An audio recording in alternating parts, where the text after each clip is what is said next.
大猫咪。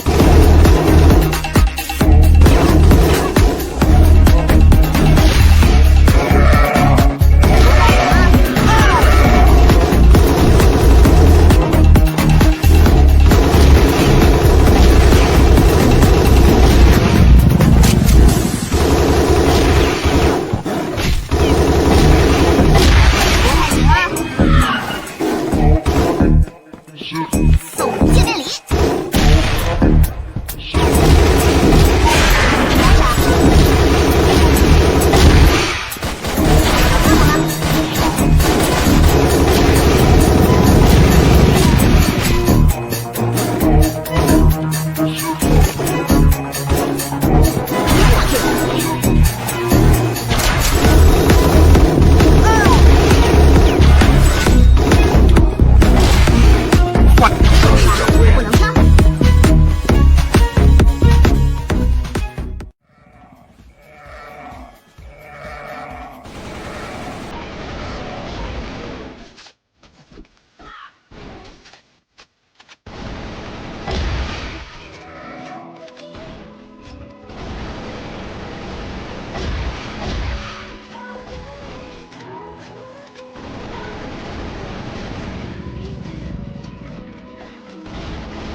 Chào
cả nhà, chào Tuấn nhá. Mưa quá anh em ơi, mưa gió quá. Wow, đông rôm phết đấy. Chết hỏng rồi. Thế này hỏng rồi.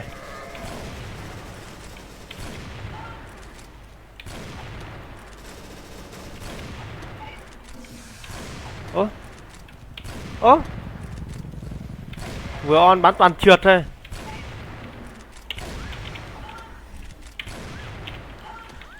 Chết rồi, hỏng rồi.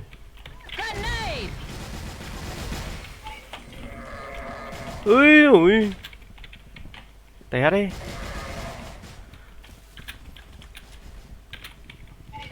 Ui ui, tưởng nó chạy vào trong rồi. À, còn khác. Ăn cơm nha anh em ơi. Ui. Rồi. Zoom khỏe đấy nhở. Đây, toàn y tá. Đỡ sao được.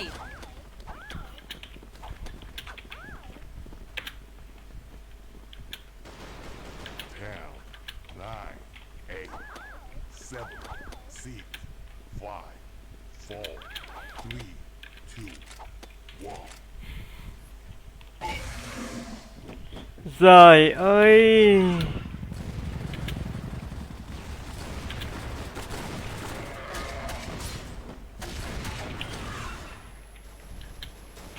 Thằng Tư thoát kìa. Thằng Tư thoát vào lại kìa. Mẹ nha nó.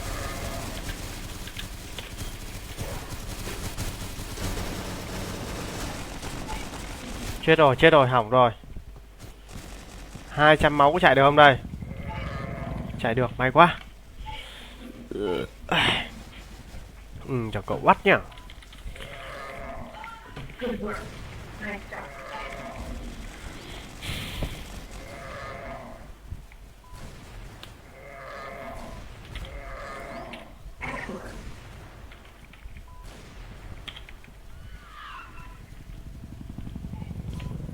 Hồi đầy bình luôn. Ra chiến với nó. Vô. Làm cái gì đây?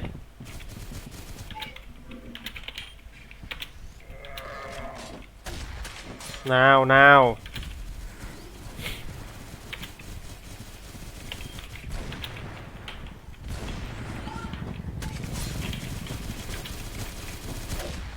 Wow. Ui.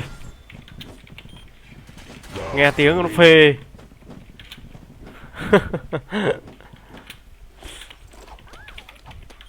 11k máu lên, còn đúng 2k. Sợ thật. Có bán cỏ dưới 5 xị 3Z không anh à? Em đọc phần bình luận ghim nhá. 500 thì đơn giản. 500 thì có nhiều nick chứ. Lại zoom rồi sao?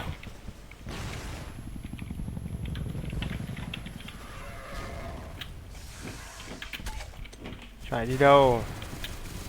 Chú định chạy đi đâu? Ngọt ngọt ngọt.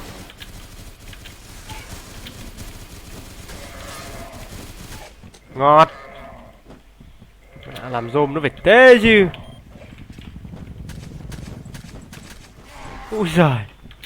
Không đỡ được.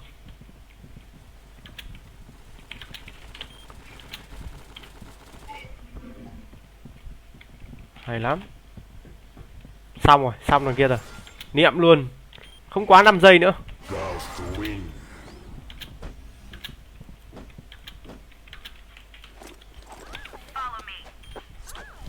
Chào Phương nhá, chào Tùng nhá. Tại sao tôi làm zoom nó lại khét như thế được?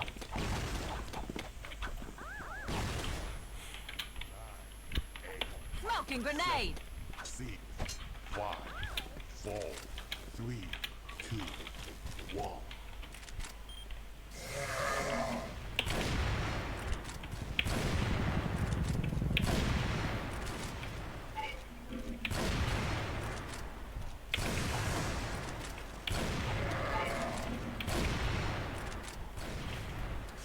Flash bomb.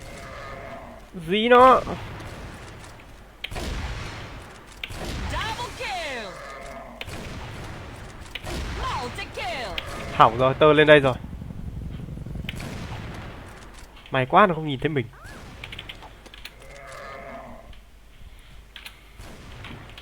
Ultra kill. Okay.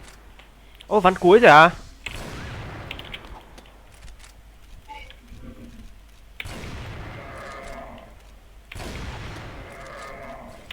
Chà, được bắn mấy mà đã sắp hết trận rồi.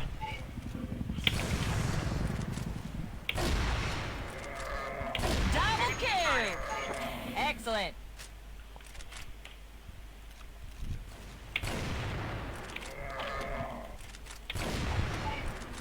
Multi kill. Ultra kill.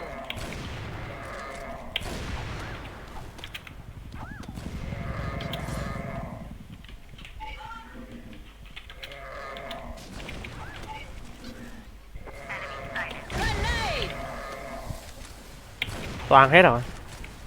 Double kill. Multi kill. Ultra kill.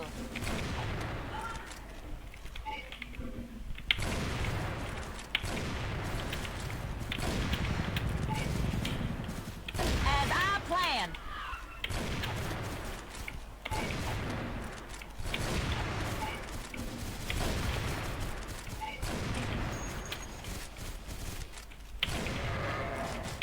Don't bother. Get lost, noob. Tiếp. Ui. Lên top 2 luôn. Chết thật.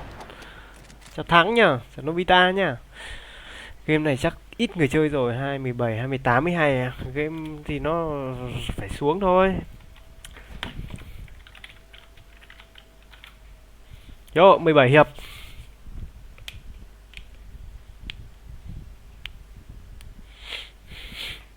Làm sao mà nó hay được mãi.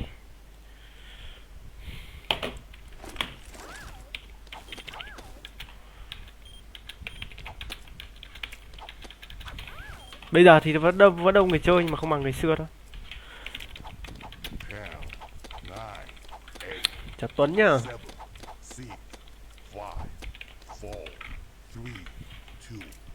Smoking grenade.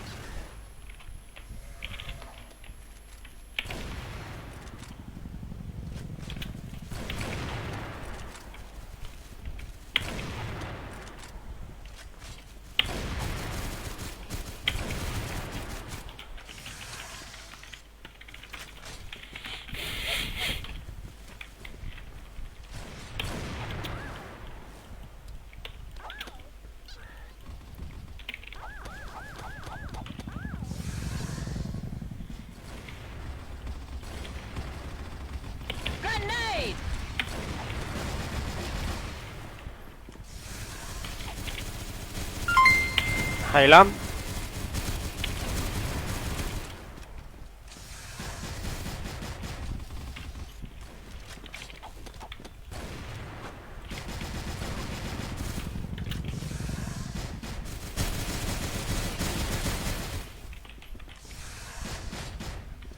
Hay.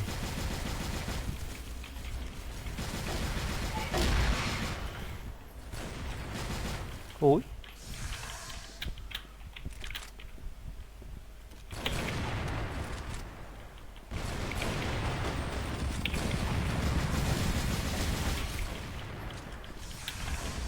Cao đó. Đúng rồi. Hỏng rồi.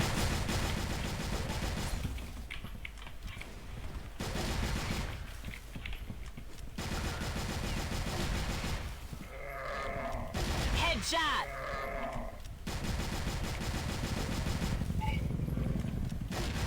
Double kill. Ui. Multi kill. Hay lắm bạn ơi. Lên đây em ơi.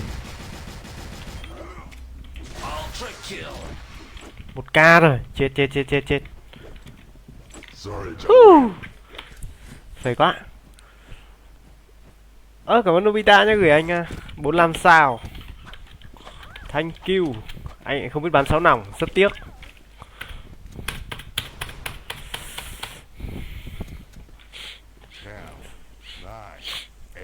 Giờ còn hack không bạn á? Không bạn ơi. Hack đi vào dĩ vãng rồi bạn ơi.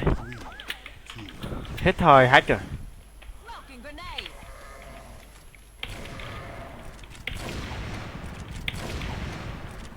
Hack thì hack được nhưng mà phải mua.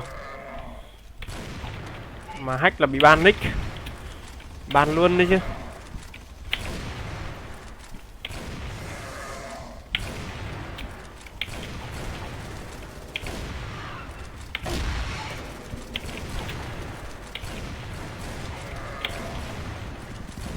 Double kill. Multi kill.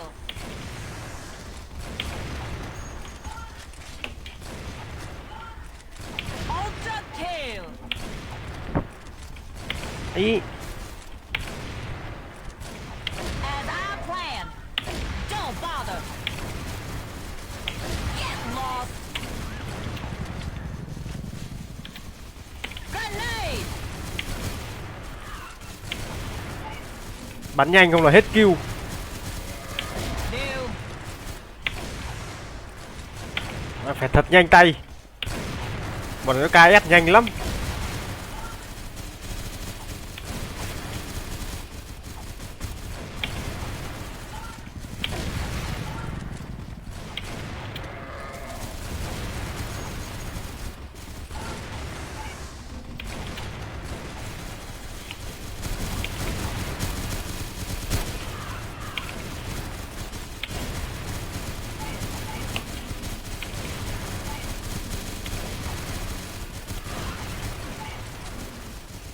Double kill.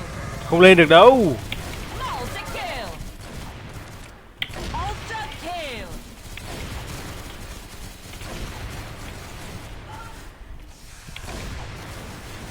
As I planned. Don't bother. Get lost. Sorry, Nguyen. Ui. Bắn như một cái máy luôn. Shot. Last shot.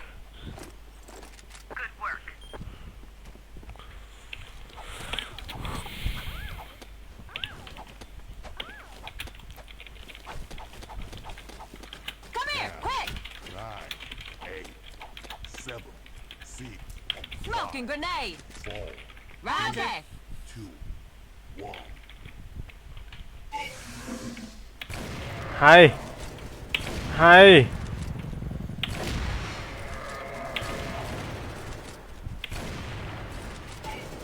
Hay. Chết rồi.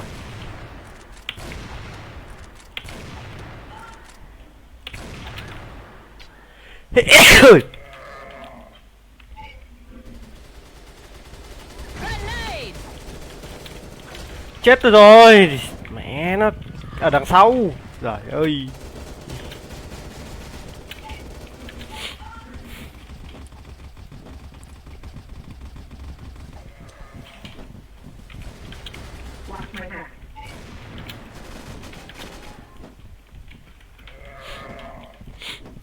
Zoom khỏe đấy nhở.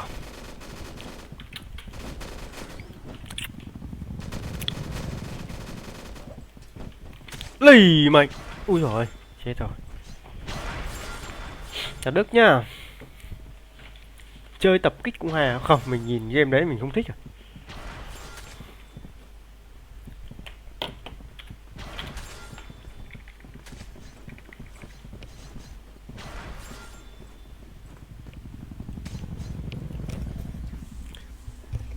Tớ 8k máu không giết được 3 thằng này à? Gà, gà, gà. Đấy, được rồi.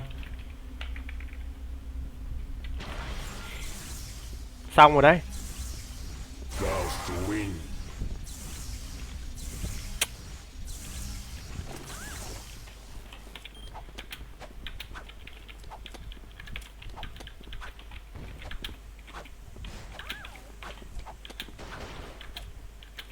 Count 9, Smoking grenade.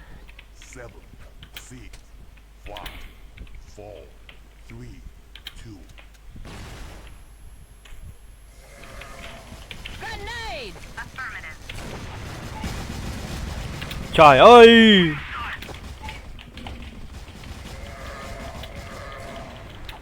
Chết thật. Gần chết rồi. Cái thằng kia nó không biết chạy. Thằng KC nó không biết chạy.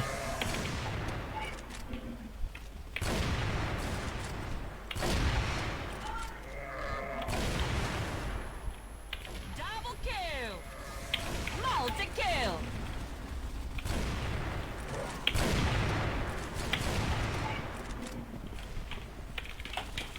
Ôi, toàn 3Z trên này thế này. Đi. Đeo gì. Mấy thằng này không biết thủ. Vai trưởng. Tôi bắn nó 2 viên 3Z. Mấy viên cọp nữa. Thế mà không chết. Bọn kia nó không biết bắn. Nó không bắn được đam nào.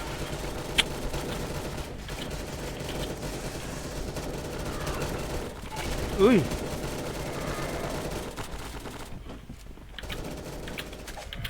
Haha. Để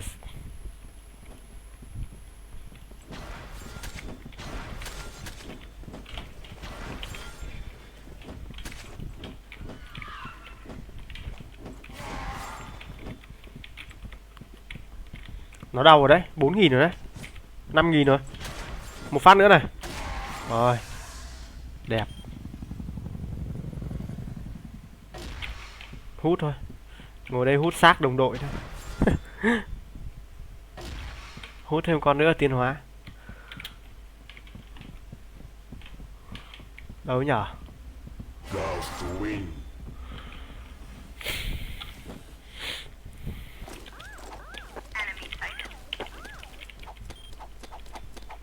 Come here, quick. Không đứng tung hàng nữa. Đứng toàn chết à? Lên đây thôi. Smoking grenade. 8, 7, 1, 4, 3, 2, 1.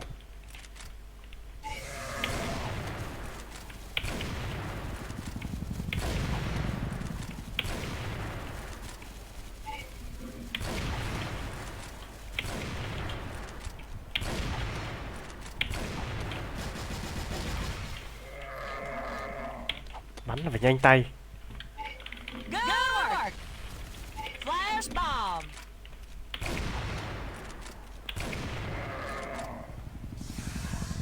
Double kill. Multi kill. Chết rồi, hỏng rồi. Tớ lên đây rồi. Grenade kill.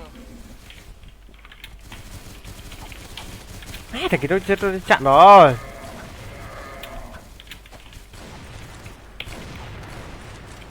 As I planned.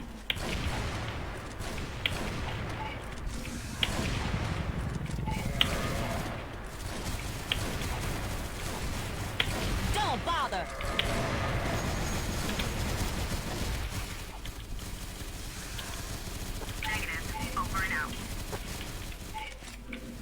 Get lost.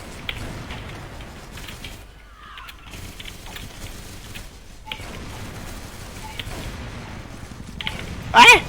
Ôi. Cái đi. Ôi giời ơi. Nhiều rôm nhưng không bắn được. Không giết được nó.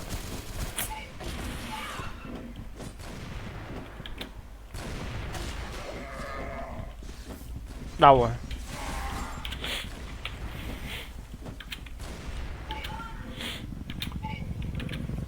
Đèn đấy nhở.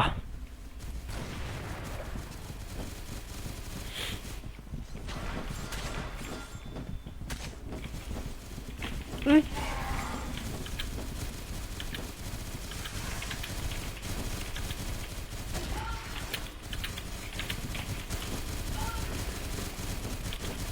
Không lên được. Nguyen.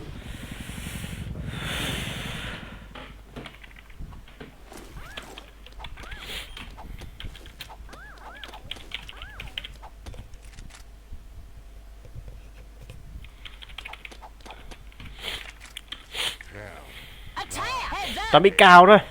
7, 6, 5, 4, Heads up. 3, 2, 1. Ồ.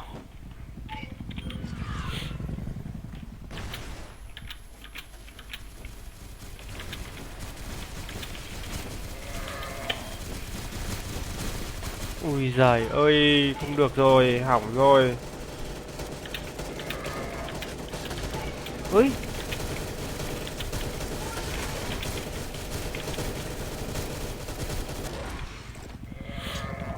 Tí nữa cào được nó rồi.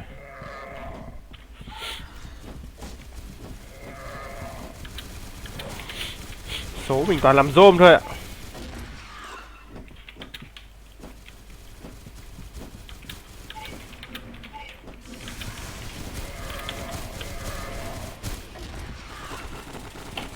Ôi. Chạy đi đâu, mày chạy đi đâu? À.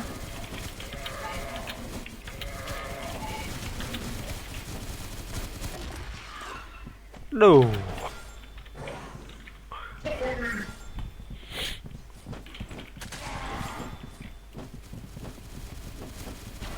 Thôi mất tốp rồi, dụng tốp rồi. Dụng mất cái tốp rồi.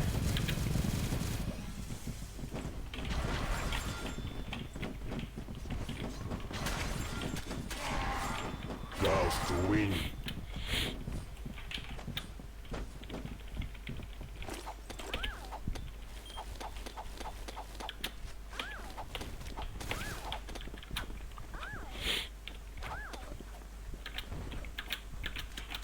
Ten, 9, 8, 7, 6, 5, 4, 3, 2, 1. Trời ơi, nó rôm. Grenade.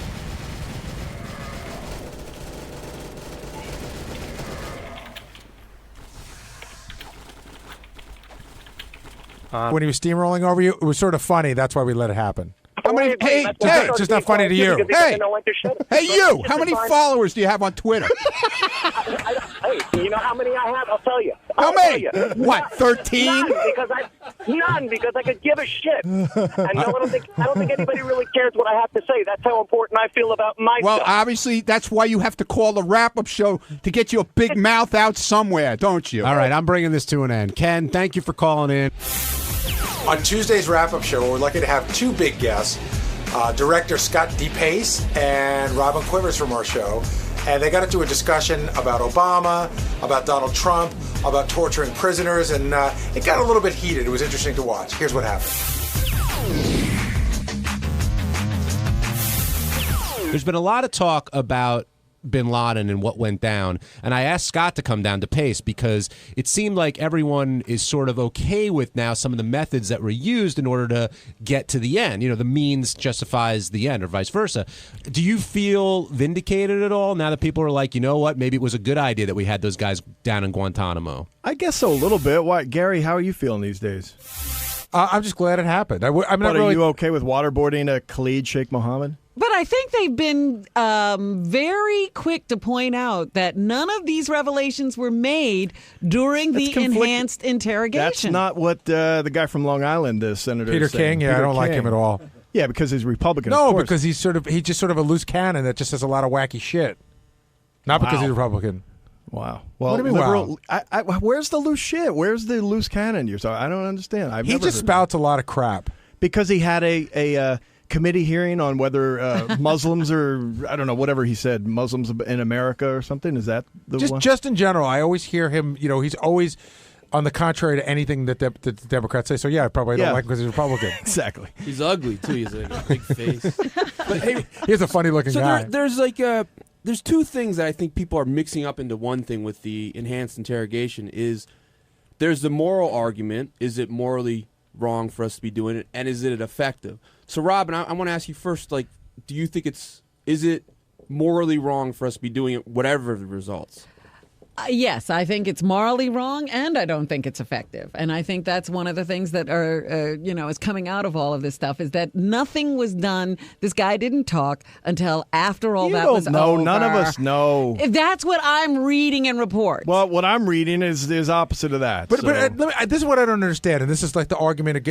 I was on the treadmill yesterday. I watched CNN and Fox News. I was going back and forth between the both of them. It was like two entirely different stories. So how does it come out that Robin's reading something one place and you're reading something in another place? What is that? What does that mean? Right, exactly. It's fucked up. So what I believe is what you want to believe. I don't give a shit. What you want to believe is. I don't give a shit whether we chop their fucking toes off. These guys, they're not in a military.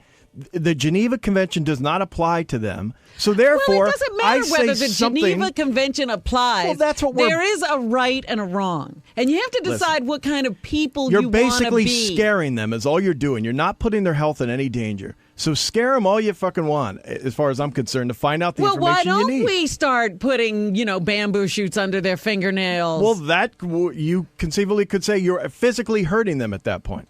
Right? Yeah, I heard the argument that we're not doing that. This is actually, I heard this on Nick DiPaolo's comedy record. He said, we're not putting bamboo shoots. That's exactly what he said. He goes, he was trying to explain on his comedy record, but he was being serious that you know how like when you see wrestling and how the floor has got springs in it, that the walls are like that. And when they bang a guy's head against the wall, they're not really hurting him. And when they waterboard him, all our guys get waterboarded. And that we're not torturing them, we're scaring them. So Gary and Rob, if you, let's say, by the way, I haven't come out and said I'm against torture. Well, if you found out, Robin, it was effective to prevent innocent you death. still have to determine what kind of person you want to be. One that wants to keep our Americans safe. Under any circumstances. Yes. Yep. That's the kind of person you want to be. Are you okay? What do you want Are you okay with them putting a bullet in Bin Laden's head, or do you think they should have taken him alive? Absolutely. He declared war on us. So as far as he's concerned, I'm a soldier. He said there were no innocent people in those towers on 9/11. He said any American is a soldier. So I feel the same way about him. We didn't kill him. He died in battle. You don't think those dark-skinned people just kind of imply it by the way they look? That's very funny, Benji. Thanks. Listen, I'm glad they killed him, because if capturing him would have been the worst thing in the world. Absolutely, it would have been a circus. It would have been riots in the city, and he would have been a martyr. He's fucking dead. He's out to sea. He would have been a reason to do all kinds of other things. Yeah. Oh, by the way, I think they buried like a pinky at sea. I think they have the whole body. They do a medical test. They didn't fucking throw anything in the sea. Should assassination be okay for U.S. policy? That all depends on who we're talking about. Well, we've signed treaties against that. Case well, basis. if you picked him off, is that an assassination? If somebody just, I think that would qualify as assassination. Then but by the same token, it's not a again, leader, though. He was an enemy of the country, and he had declared war on all of us. So, Scott, however you take him out, you take him out. Scott, what do you think about this whole thing with Trump running for president and I think so far he's done nothing wrong, and you guys are all wackos because all he wanted to do was come out, finally Obama could have put this arrest from day one. There was a lot of people who did not think that he was an American citizen. And why was that? That was because, you have to admit his one dad was from, Africa His somewhere. one dad? How many dads do we get? His dad was from Africa somewhere. His mom had just moved to Hawaii. Her It name's was a little Stanley. suspect. I know a guy who ran for president against him that was born in Panama. That was totally there Right. was It was in Panama. documentation. I don't know for what that. goes on in Panama. That's not Gary, the United we have States. something called the Constitution, right? Yeah. So if in it there was He an showed the amendment fucking made. birth certificate. He showed it. He showed whatever the hell he showed was apparently not good enough for most And people. the So state of why not just Hawaii end? said it was fine. Why not just end the debate and show it? Why did he have to wait 2 years and make a big issue They of couldn't it? find it. Did you read anything about yeah, that? bull crap. They suddenly found it a week after Trump made the accusation. Oh, it was Trump. He got afraid. He was afraid of Donald Trump. Oh, my God, And he if you think decided to it produce this absolutely was information. that. Are you out of your mind? A poll came out the day earlier that said 30% of Americans believe that he is 100% an American citizen. There was a lot of people weren't starting to take Trump's position. I don't buy that poll. That's a poll that you saw at a place that works for you. No, it was like a CNN poll. It was like a CNN swear to poll, God- or it was a Gary, CNN I poll? swear to God in my life, it was a poll on your side. You're saying that 70% of the country didn't believe he was American. 70% of the Why country was would- willing to believe that it was possible that he was not an American. Why believe that would poll. he hold back this information? Exactly. I'll tell you why. I'll tell you why. Because he felt it made the Republicans look stupid. And maybe it did in some ways. But once Trump got on board and a lot of people started to believe it because things aren't going so well in the country right now, then he said, well, I'm going to put an end to this fiasco. Did you see the article I sent out yesterday about how Trump lied about his Vietnam deferment? Yeah, I read that. Yeah, I mean he's as goofy. Would you support? I'm not a big Trump fan. I think some of the things he's saying so far are great, and I'm on with him. But I don't think anyone who has a TV show where he's talking about firing people and that I think that would be a little odd to vote for that guy. You mean like when an actor became the president of the country, that sort of thing? No, it's not that dipshit. But it was just everything that goes along with him and his fake gold crap everywhere, and I don't know. I think it would be a little odd. Does it surprise you that Howard's so happy about the Bin Laden thing and the way he's been talking about what went No, down? he's always been on the right side of this argument. How could you not be happy? He's on the- Yeah, absolutely. he's on the Even wrong I'm side on of the the- right side of this argument. He's on the wrong side of the rest of the argument. What do you What mean? is the rest of the argument? You know, everything that's happening. You know, the Bush stuff and everything recently where he's still supporting this president, even though he's horrible. You know. But that's an opinion, not a fact. Of course. Well, yeah, that's what we're talking about here. Opinions. Okay. That's what this show is about. That's what you call Scott for, not facts.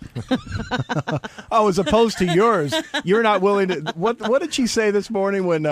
What? What was it when Howard said? Oh, about the what the nickname for Osama was? Oh, Geronimo? Well, I was listening to probably Fox News, and they were saying that. And you couldn't admit you were Geronimo- wron. You had to blame the reporter. I couldn't admit. I didn't go and do this investigation. I was listening to a reporter. But this is what I was curious about, Scott, and I think this is why John called you down, because I'm curious to know the answer. When all said and done in this particular incident, would you say that Obama did a very good job? Yes. Oh, good. Yeah, he basically continued the Bush policy, doing a very good job. See, he's got to always be an addendum. It's always the man what it had is. to make a call in this particular instance. I Did he guarantee do you, the right thing? Here's what I will also say: if Obama was president for say 4 years before, we might not have had the information to get Osama.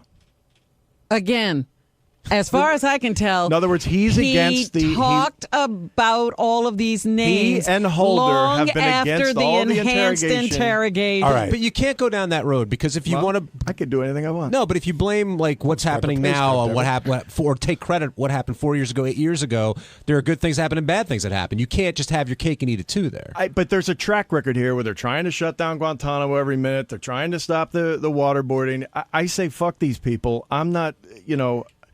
We got to stop babying this situation and let's fucking get serious. You'd think he was on one of those helicopters. On Wednesday's wrap-up show, there was a lot of talk about Jesse James and the controversial picture he took with the SS hat. And Jason felt very strongly about what his intentions were, and that overlapped into Benji suggesting that there's nothing